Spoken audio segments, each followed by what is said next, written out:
China a discounted reciprocal tariff of 34%. You think of European Union, very friendly. They rip us off. It's so sad. Taiwan, where they took all of our computer chips and semiconductors. When I saw this news, my heart skipped a beat. Some people say America is entering an era where you can't afford cars or homes. But some friends are reassuring everyone that manufacturers will absorb all the tariff costs. Nobody's allowed to raise prices. But what I want to say today is different from what everyone else is saying. This morning at the construction site, the project manager showed me a detailed chart based on the latest tariff policies. I asked this foreman to calculate exactly how this would affect housing prices. You might not expect what he told me. He said if houses don't increase in price after these tariffs, that would actually be the scariest thing. Houses that do increase in price are the ones with integrity. If you can buy one, consider yourself lucky. This sounds counterintuitive and even irrational, but this guy has been calculating costs for years, and every dollar he counts is real. I believe he's telling the truth. Let me explain his reasoning.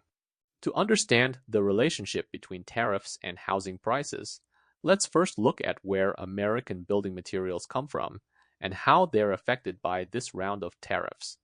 The main structure of American residential houses, as you know, is wood.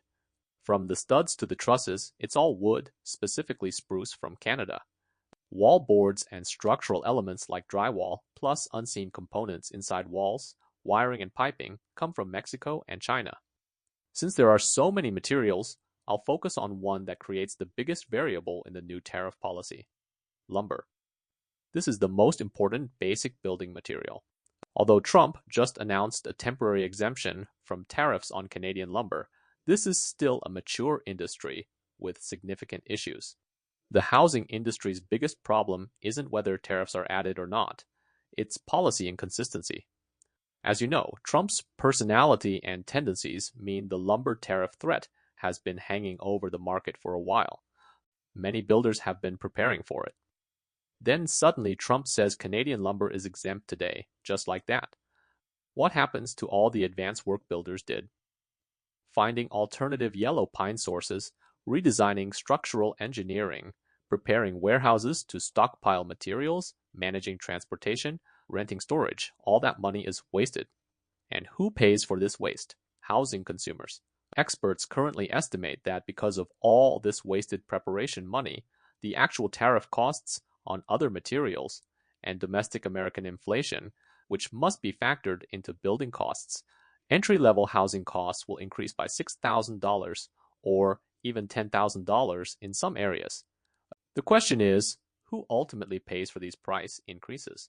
Some people say tariffs cause costs and prices to rise, and sellers will pass part of it to buyers, will bear some of the cost. In reality, I believe buyers will bear 100% of the consequences of rising costs.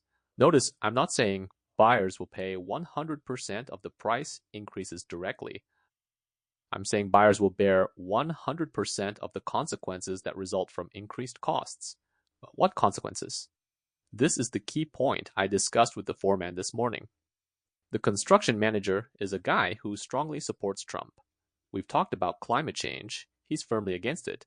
Thinks it's all a scam. But I trust he's objective about construction expertise. Here's how he sees it.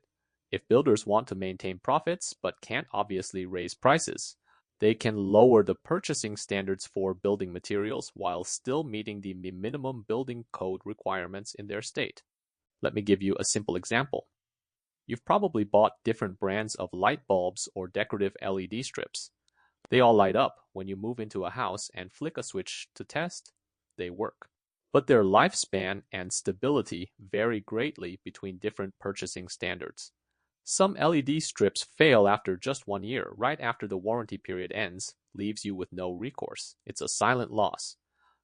But at least with lighting, we can see the product and judge whether it works. What about inside the building structure? Can you tear open wall panels to check the wiring? Can you disassemble the roof trusses to inspect each beam? No. This is a massive trap. Your house doesn't increase in price, but the quality has been reduced. The professional term for this is shrinkflation, shadow inflation. Very descriptive. It's the shadow you can't see. This principle applies across industries. Ask anyone with more than 5 years of industry experience, and you'll see the signs. Common examples include beverages with 50 milliliters less liquid or restaurant dishes with fewer slices of meat. You probably can't even tell the difference. The price stays the same, and you think you got a deal, but they're reducing costs. The building industry's professional nature makes it particularly problematic. Professionals have hundreds of ways to take advantage of non-professional homebuyers without them ever knowing. They'll even have you counting their money for them. There's a classic investment paradox here. You want to buy a good house cheaply. Everyone does. You also want your stock market investments to soar. But why do you invest in stocks? Because you see an industry or company with profit potential and growth prospects. When tariffs come in, how do they maintain profitability? Simple answer. They reduce costs in areas non-professionals can't identify. Their profits stay up, your stocks look good, but the house you bought is worse quality. So with these tariffs coming, what should we focus on? Our own interests. Whether you're buying a car or a house, you're not just buying a price tag. The car went up this much or that costs more. That's just a quote. What we need is a quality promise, a guarantee that we'll live safely and use products safely. That's why the contractor this morning was so clear. I've calculated the numbers. With tariff pressure, we're in a tough spot. I have no choice but to raise prices, but I can guarantee our quality won't be compromised. This kind of builder might actually be more conscientious. Some friends firmly believe that American manufacturers have great integrity. Even if they cut corners, it's legal corner cutting. Listen to this logic.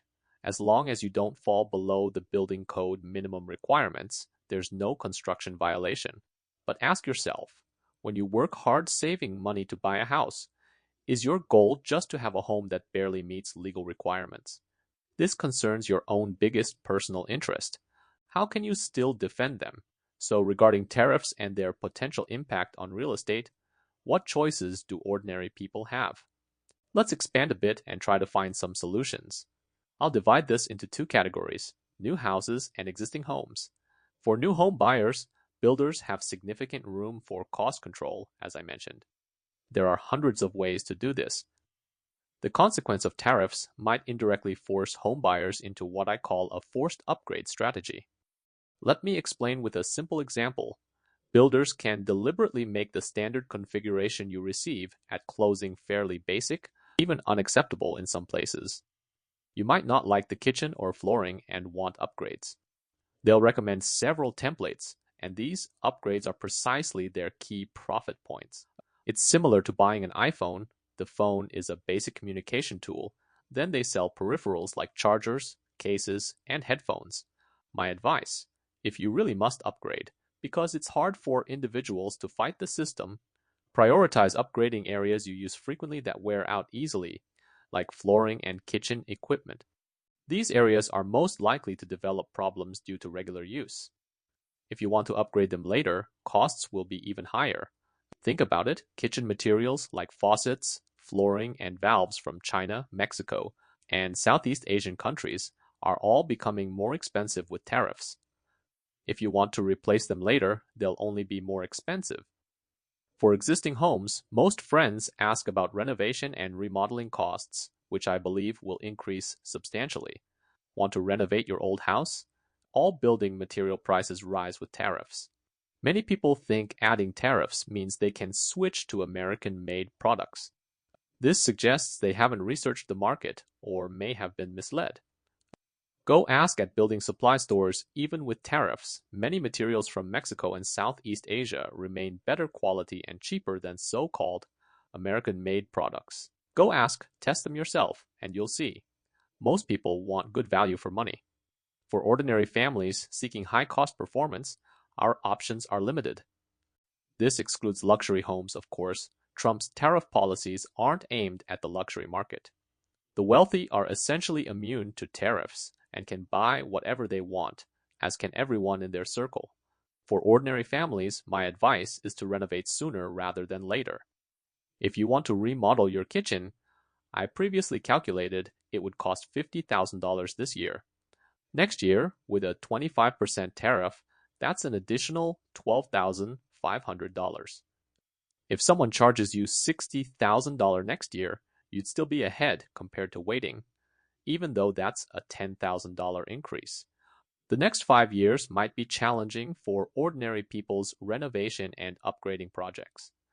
Right now is likely the cheapest time in the next 5 years. Finally, I'd like to hear everyone's honest thoughts about tariffs. Let's consider a thought experiment. If Trump's tariff policies really could bring manufacturing back to America, let's assume it's possible without debating whether it can be achieved during his term. If he absolutely requires you to bear these economic costs over the next 5 years, housing quality might decrease, features might be reduced, renovation costs would likely increase. Would you still support Trump's trade war? I welcome your insights in the comments. I think at least one thing is clear now. In profit-driven capital markets, there are always business unwritten rules and very gray areas for profit manipulation. From my experience in real estate development and construction, tariffs aren't the end point for housing prices. They're just the starting point for building quality divergence. Right now, this year. Thank you for watching. Please give this video a thumbs up and subscribe to my channel. It helps a lot. Don't forget to turn on notifications so you don't miss the next exciting upload.